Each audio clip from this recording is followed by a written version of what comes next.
So the jury has heard from both the state defense, and actually they've heard the rebuttal as well. We are watching that deliberations clock. The jury has had this case now 12 minutes. Let's bring in National Trial Attorney Michael Jaafar, who is standing by.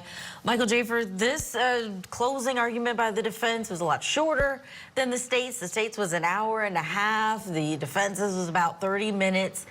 Do you think that he hit the high points needed if there's one juror that may think that there's some reasonable doubt here?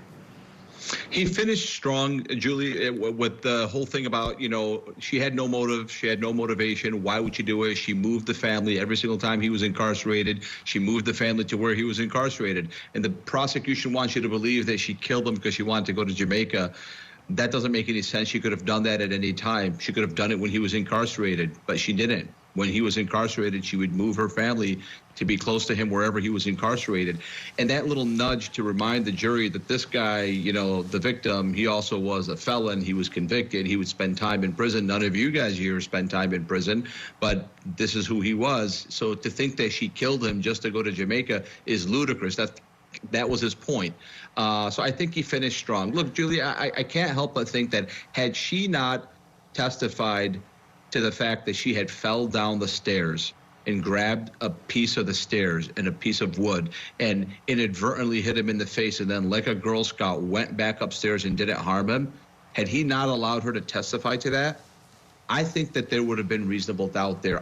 Obviously, the witnesses against her were troubling, but the lack of motive and everything else, had she just been missing that, I can't help but think that it would be a much stronger case. May have hurt herself taking the stand, and I agree with you, Michael, about the lack of a motive. That was a good thing for the defense to lean into, just because it doesn't seem that plausible that she would use that route to just move when it seems like she has no problem moving and leaving people.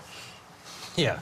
Until she gets on the disagrees. witness stand and starts speaking fake Italian, and this weird story about her leg getting grabbed and this tool. I don't know what tool is. I mean, she morphs into a 10-year-old Italian child.